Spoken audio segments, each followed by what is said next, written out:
Hey YouTube, Spider G back here.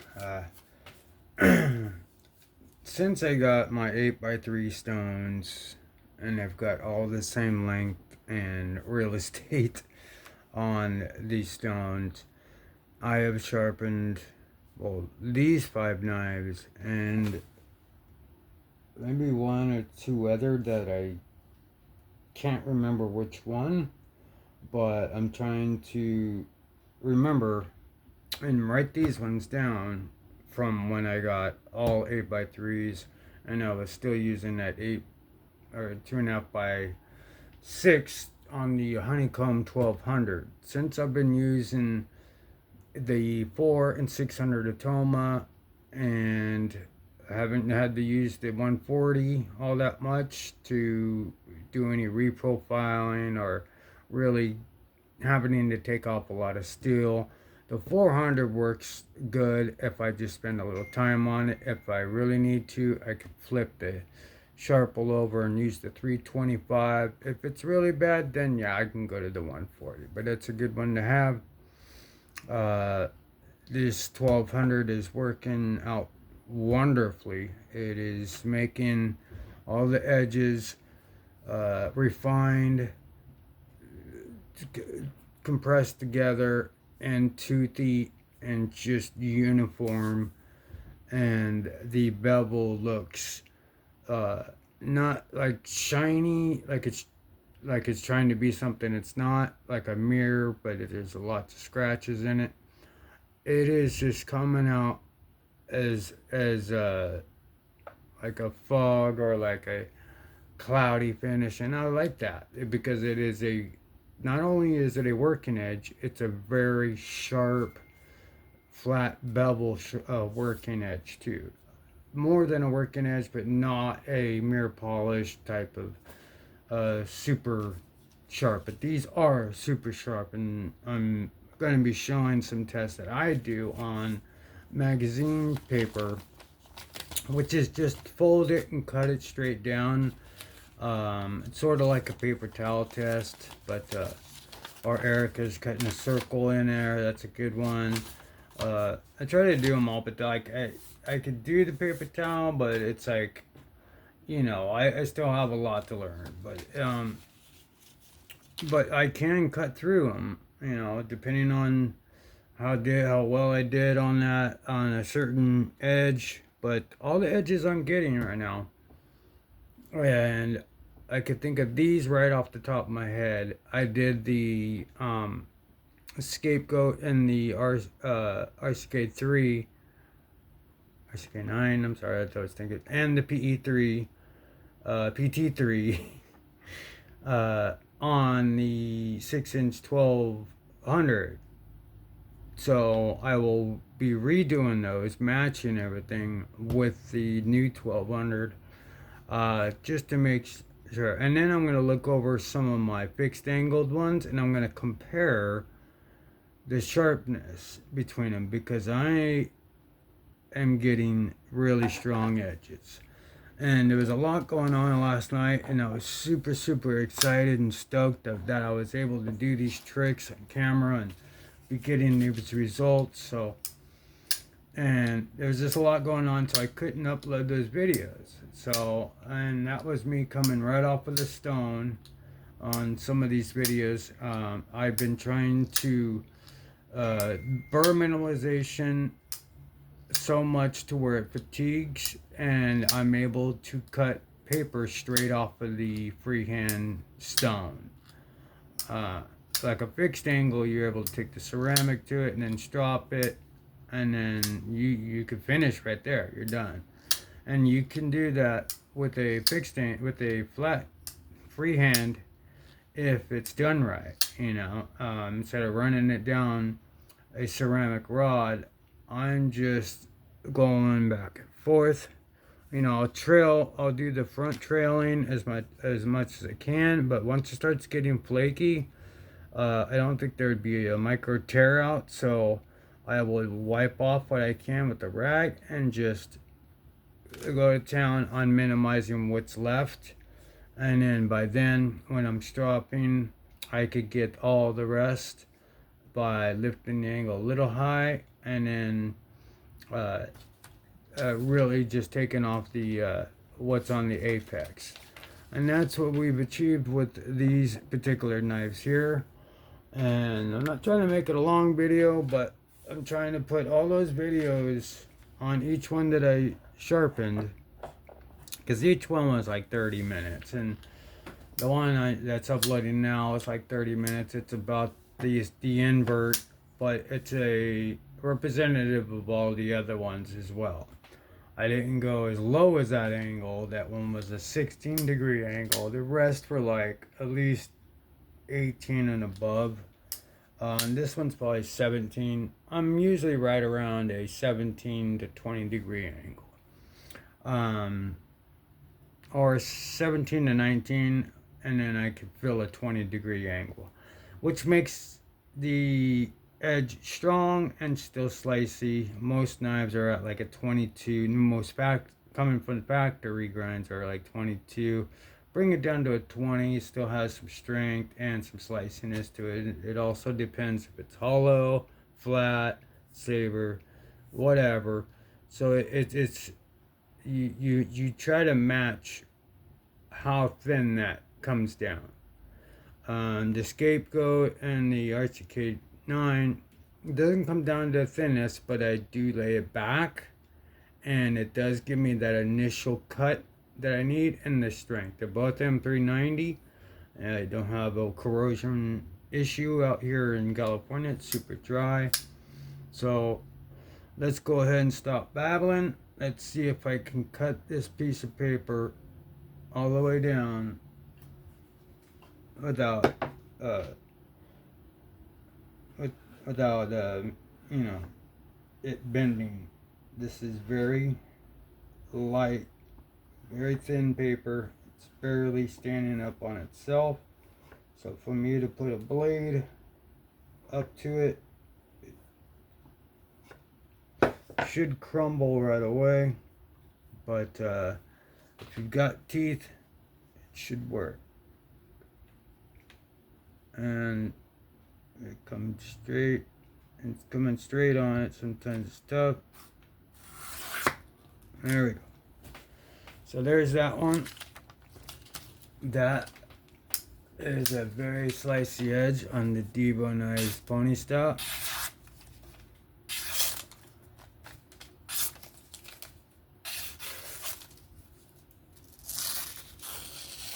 Nothing on that apex. Just incredibly sharp. That is amazing to be able to do that. And then on this one is incredibly sharp at the hollow grind. Since I'm here, I'm going to try and do this entire page. Now you can see that it's standing. It's barely standing. I'm going to try and cut all the way down. Wow. Wow. That is, I'm going crazy inside. Like, oh my god, that is so sharp. That little test. I mean, I don't need to go whittle wood. I don't need to do anything. Right there will show you that that knife is apexed perfectly. And it is burred off. Nothing on that, or that would have snagged. That is awesome. Let's try this Spyderco Sage 5. This one also came out exactly the same. I did the exact same the way of sharpening it, which is to the 600. Match the bevel. This one's about a 19 to 20. But let's see if we can't cut this guy all the way down. Yeah. So that works. That is so crazy. And when I cleaned it out, look how smooth it is now. Just comes straight down. It was giving me a hard time. Cleaned everything out. Now it's breaking in like crazy. forgot how much I love the Sage 5. Since the Sage 6 came out, I've been really having the really pulling out my spider coats since I sold the PM2 and the Para 3 and S90V, which I'll get again or something. But I'm happy with these. This is such a sharp, just ridiculously sharp knife. Awesome. And what an S30V, that's 14C. I love sharpening both of them. That came out beautiful. Came out beautiful, beautiful. Now, this morning, I did the Sakshi. I deactivated it on Blade Binge, and I actually put a really good edge on it. So when I go to relist it, it'll have a beautiful, beautiful reformed edge. And I'll put more pictures up for it. But yeah, I don't know if this one will cut all the way down. This was the first one, but it's definitely a sharp one. Yeah, so whoever buys that is getting, I'm selling that for $25. With that edge on there, there shouldn't be any hesitation on buying this thing. I might even put it up for 30 since I did put an edge on it. So keep an eye out for this one. This one's incredibly sharp. Just come check out this video. You'll see. Insanely sharp. Insanely sharp. Cut Sakshi. Deactivated it so I can improve it, and whoever buys it has a 17-degree edge on this 9CR. Never used, ready to be used. No burner. Okay, so before we get to this one here, this one is one of the ones I did too. It's one of my Ashers. I don't remember. Yeah, this one had to, because I would have never taken an Asher to a 6-inch plate. So this had to be one that I did. But it might have been the first one. So let's see if I can't cut all of it down. Yeah, almost. But it is incredibly sharp.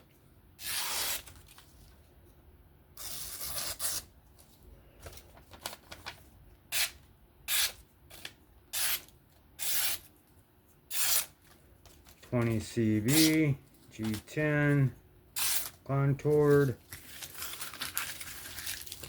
I was thinking about listing an Asher or two, but we'll see. And then we've got the one I just got done doing, which is the latest one. This one has a 15 to 16 degree edge. I think it's 16. I mean, I made that incredible with that flat grind. That bevel is perfect, symmetrical, even. Tip has gotten, yeah, that's a pretty good sized bevel, I would say. But you can see it's nice and cloudy, like I like it, unless it's going somewhere with it. But it's nice and flat and even, ready to go. Let's see if this will cut.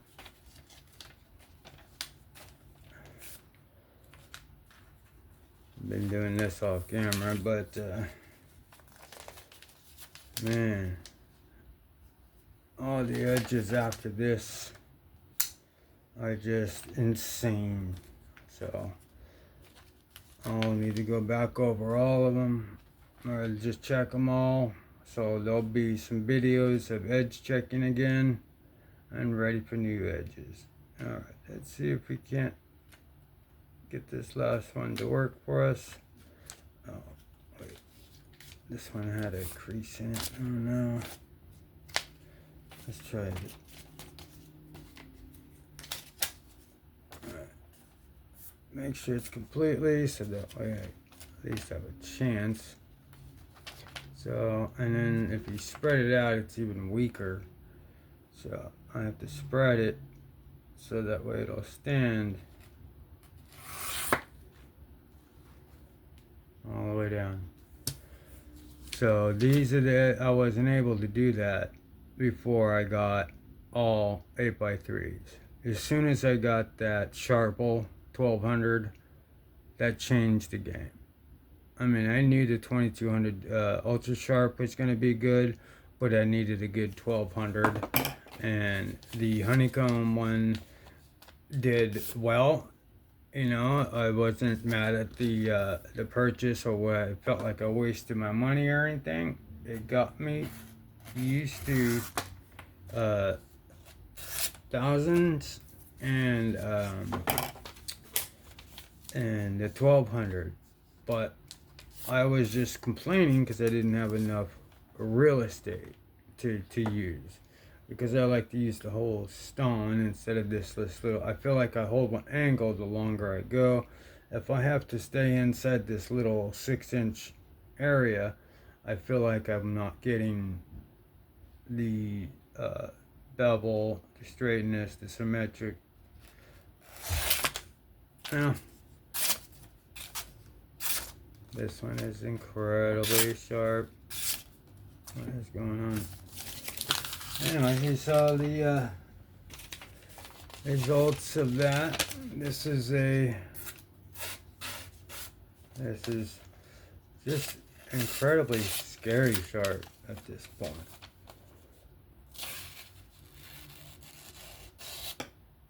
Nothing. Like this just nicks you. And you're leaking. But yeah,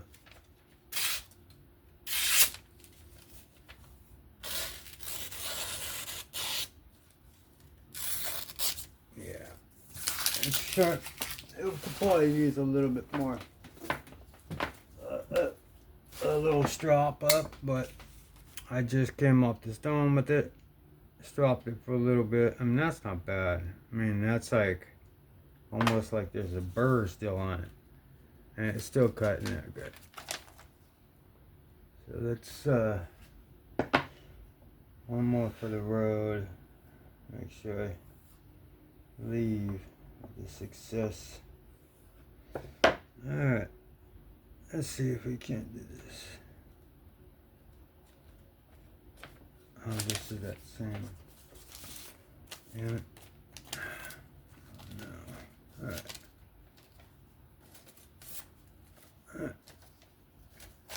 Well, however this turns out, well, you know, and then it leans over. Anyway, it's sharp.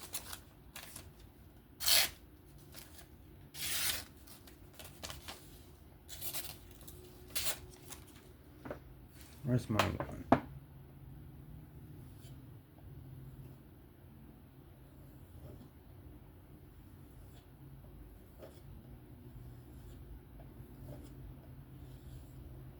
Okay. Yeah, this video doesn't need to be any longer. I just want to strap this up real quick and end the video on a good note. So these 5 knives so far have the most amazing edges, period, out of what I've done.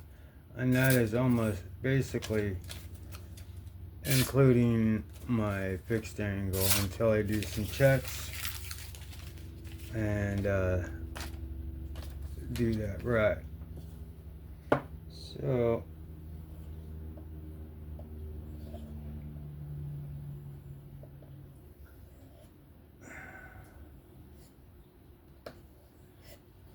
Let's see.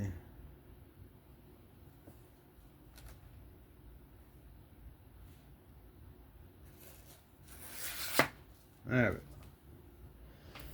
Alright, we'll end that on a high note. Even though I love the cuts. Let's see if I can get this last one. There we go. That's good. Alright, I'm going to stop while I'm ahead. That was the Jacob Lundquist invert in 14C. These edges are beyond my former skill level. These are now leveled up to incredibly scary sharp. I'm sure if I was to look at that, all that hair popping off, all in there, it's shaving my arm. It's shaving my wrist. Gone. I don't have long enough hair to do a. I guess my hair is falling out. Let's see. Let's see if I can't whittle hair.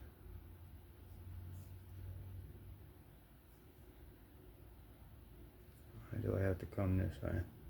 Can you guys even see that hair?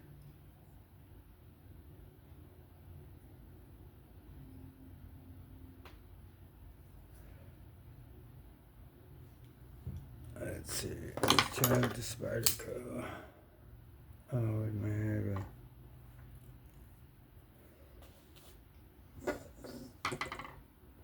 See if I can pull that one out. I'm sure I can. There we go.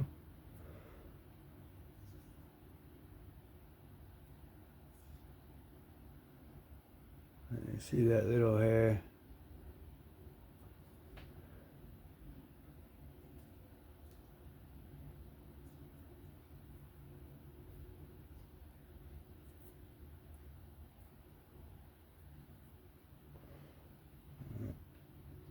There we go. Ooh.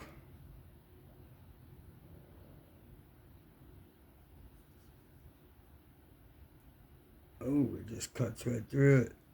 Jeez.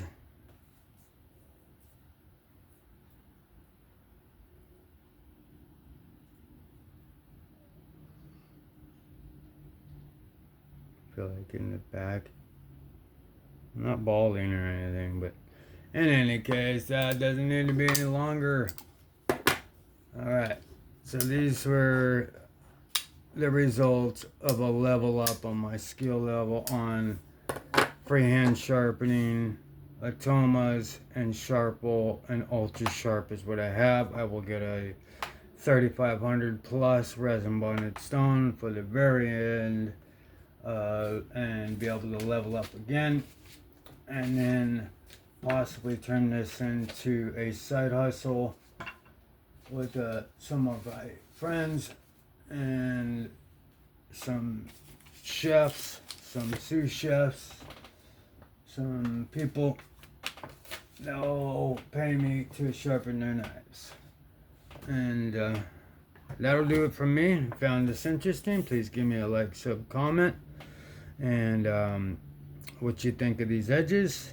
What do you think of the skill level, the practicing? I don't know. If you have anything to say, just engage. Just I don't know. Just been having a lot of fun practicing, loving this. Sorry about the length of the video, but it's well worth it to watch. These tricks I do are not tricks, but the edges that I'm getting. If you're anything like me and you're loving freehand sharpening, to watch someone progress live in real time is a great thing. I love watching Erica's EDC, Neves, Outdoors, but I also love to watch beginners and old school ones too. So I like anything that has to do with sharpening, and I've been looking at like sharpening businesses, so maybe I could set up a, once I get better, I could set up a little thing and make a couple bucks, doing a couple knives a day, just some extra side money, and then I don't know, and just turn my hobby into some profitable thing, because YouTube will take a while, and it's really geared toward just camaraderie and just having a hobby and present it to the world. And it's for myself as well, learning how to speak better and stay attentive better and just really focus on what I love and I have passion and the therapeutic properties that come along all with this. I appreciate y'all watching. Like, sub, comment, please, and then y'all be safe, have fun. I'll catch you on the next one. Thank you for watching. Bye bye.